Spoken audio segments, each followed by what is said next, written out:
Hey, hi, this is Shruti and welcome to 80 classes. Here we provide engineering content. So if you are new, please do subscribe our channel. इस video में मैं आपको important properties बताऊंगी सारे important refrigerants के। तो सबसे पहले हम लोग सारे रेफ्रिजरेंट के नाम देख लेते हैं। तो फर्स्ट है अमोनिया NH3 जिसे हम लोग डेजिग्नेशन देते हैं R717। फिर सेकेंड है कार्बन डाइऑक्साइड जिसे हम लोग बोलते हैं R744। थर्ड है सल्फर डाइऑक्साइड जिसे हम लोग बोलते हैं R764। फिर फोर्थ है मिथाइल क्लोराइड जिसका मॉलिक्यूलर फॉर्मूला है CH3Cl जिसे हम लोग R40 बोलते हैं। फिर आता है R11 जिसे हम लोग बोलते हैं ट्राइक्लोरो मोनोफ्लोरोमीथेन। फिर आता है R12 जिसे हम लोग बोलते हैं डाइक्लोरो डाइफ्लोरोमीथेन। फिर आता है R22 जो है मोनोक्लोरो डाइफ्लोरोमीथेन जिसका केमिकल मॉलिक्यूलर फॉर्मूला है CHClF2। फिर आता है CCl2F2 जिसे हम लोग R500 बोलते हैं। तो ये है हमारे 8 मेन टाइप्स ऑफ रेफ्रिजरेंट। तो अब हम लोग एक एक करके इसके सारे प्रॉपर्टीज़ देखेंगे। तो पहला है अमोनिया। तो अमोनिया के प्रॉपर्टीज़ क्या है, ये बहुत ज़्यादा यूज़ होता है, इट इज़ वाइडली यूज। फिर ये रेसिप्रोकेटिंग कॉम्प्रेसर्स में यूज़ होता है। इसका मतलब क्या, पॉजिटिव डिस्प्लेसमेंट कॉम्प्रेसर। इसका मतलब ये है कि हम लोग इसे पिस्टन में यूज़ करते हैं, जहाँ पिस्टन यूज़ होता है वहाँ पे ये हम लोग यूज़ करते हैं। ये हाईली टॉक्सिक है और मॉडरेटली फ्लेमेबल। मतलब ये एकदम तुरंत से फायर कैच नहीं करता है, एक थोड़ा टेम्परेचर गेन करने के बाद ही वो फ्लेम उसको कैच करता है। और इसका मेन ड्रॉबैक है ये टॉक्सिक है, अगर ये लीक हो गया तो बहुत हार्मफुल हो सकता है। फिर ये मोस्टली सूटेबल होता है ठंडी जगहों पर, जैसे कि आइस प्लांट्स, फिर packing plants, large cold storage. इसका कॉस्ट बहुत लो है। इसका हम लोग लीकेज इजीली डिटेक्ट कर सकते हैं बिकॉज इसका स्मेल बहुत स्ट्रॉन्ग है। फिर इसका बॉइलिंग पॉइंट होता है -33.4 degree Celsius at atmospheric pressure.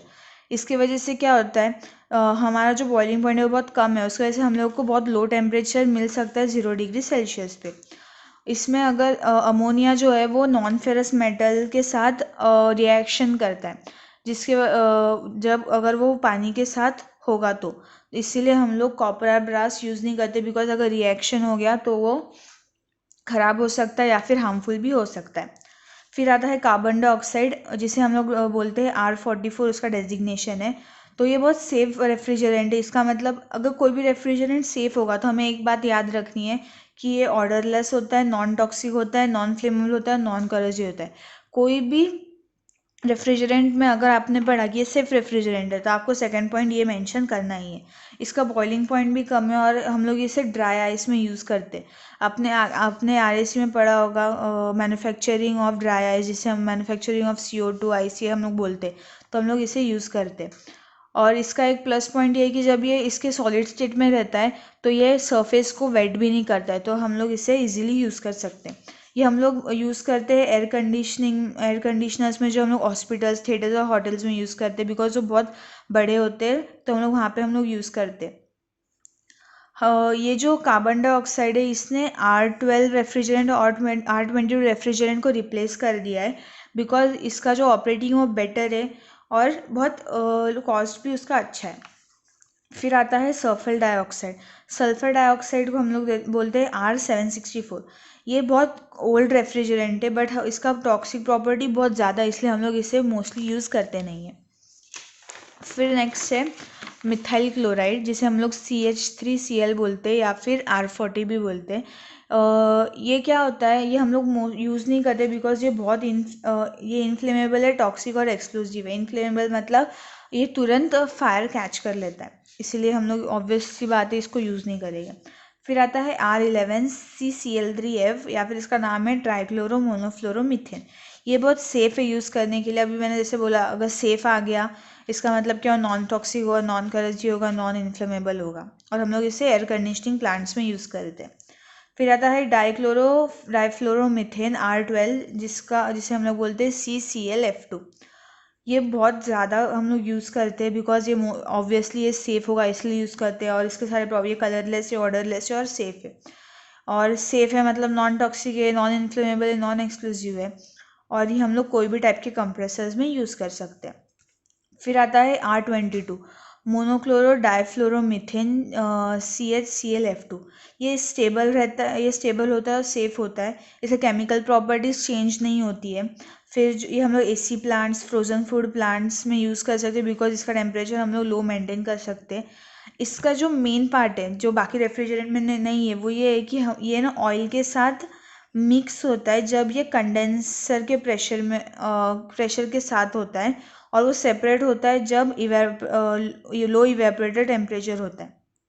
मतलब जब ऑयल कंडेंसर का प्रेशर है वो अगर सिस्टम का प्रेशर होगा ना, तब ये ऑयल जो है वो मिक्स हो जाएगा वाटर, किसी भी चीज़ के साथ, वाटर के साथ कुछ भी हो। और जब वो लो इवेपोरेटर टेम्परेचर हम लोग ने मेंटेन किया ना अगर उसी सिस्टम का, तो वो सेपरेट भी हो जाता है। तो मोस्टली ये ऑयल सेपरेटर के लिए यूज़ करते। फिर नेक्स्ट है R500। ये हम लोग इसे कैरन 7 भी बोलते हैं। ये मिक्सचर होता है R12 और R152 रेफ्रिजरेंट का। इसमें हम लोग ये वेट के हिसाब से रहते हैं, तो हम लोग 73.8% जो वेट है वो R12 का लेते हैं और बचा हुआ R152 का। ये सेफ़ रेफ्रिजरेंट है, इसका बॉइलिंग पॉइंट 33.3 डिग्री सेल्सियस है और ये वाटर में सल्यूबल है। तो ये था आपके इम्पॉर्टेंट रेफ्रिजरेंट के प्रॉपर्टीज़ के बारे में।